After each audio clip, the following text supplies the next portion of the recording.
एक इच्छाधारी नागिन राजा को दसकर उसे मारने के लिए जब राजमहल के मुख्य द्वार से अंदर जाती है तो वो दंग रह जाती है। उसने देखा महल के मुख्य द्वार से महल के अंदर तक अत्यंत खूबसूरत और नाना प्रकार के सुगंधित फूल रास्ते में बिछाए गए हैं। फूलों के स्पर्श और उनकी महक से नागिन मंत्रमुग्ध होती हुई आगे बढ़ती है और सोचती है, मैं तो ये सोच कर आई थी कि राजा को पहले ही उसे मारने का तय दिन बताने के कारण बहुत सख्त पहरा होगा। चप्पे चप्पे पर राजा के सैनिक शस्त्रों सहित खड़े होंगे, पर उसे तो कहीं एक भी सिपाही नजर नहीं आया। हैरानी के साथ इसी उधेड़बुन में नागिन जब थोड़ी आगे बढ़ी तो उसने देखा छोटे छोटे मासूम बच्चे अंदर जाने वाले रास्ते के दोनों तरफ बैठे हुए सांप के बच्चों को दूध पिला रहे हैं और उनके साथ खेल रहे हैं। इतना सब देख नागिन का हृदय द्रवित होने लगा। उसकी क्रूरता क्षण भर के लिए ममता में बदल गई, पर तभी उसे अपनी प्रतिज्ञा याद आती है। अपने पति की मृत्यु का दृश्य याद कर नागिन गुस्से में फुफकारती हुई आगे बढ़ी। जब वो महल के बिल्कुल अंदर राजा के कक्ष के सामने पहुंची तो देखा महारानी हाथ जोड़कर नाग देवता की पूजा में तल्लीन है।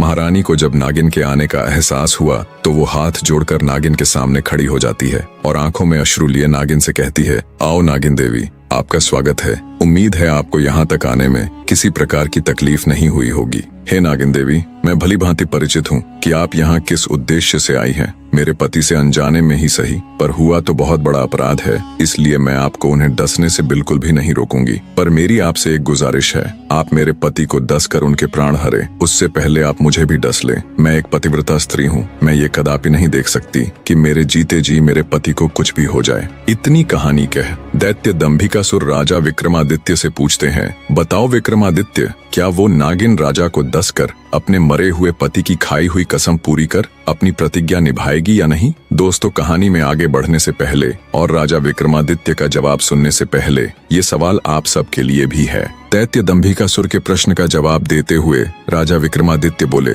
नहीं दुष्ट राक्षस, वो नागिन राजा को नहीं डसेगी, क्योंकि जब उसने महल में प्रवेश करते समय अपना सत्कार देखा और नन्हे बच्चों को छोटे सांपों को दूध पिलाते देखा तो उसका हृदय तो पहले ही पिघल चुका था। बाकी बचा खुचा गुस्सा भी रानी की पतिव्रता देखकर पिघल गया। आखिर थी तो वो भी एक औरत ही। बदले की सीमा से पतिव्रत बहुत आगे निकल गया। और रही बात मरे हुए पति की कसम खाकर बदले की प्रतिज्ञा की, तो नागिन ने पास ही जल रहे पूजा के हवन कुंड में खुद को झोंक कर अपने प्राण त्याग दिए।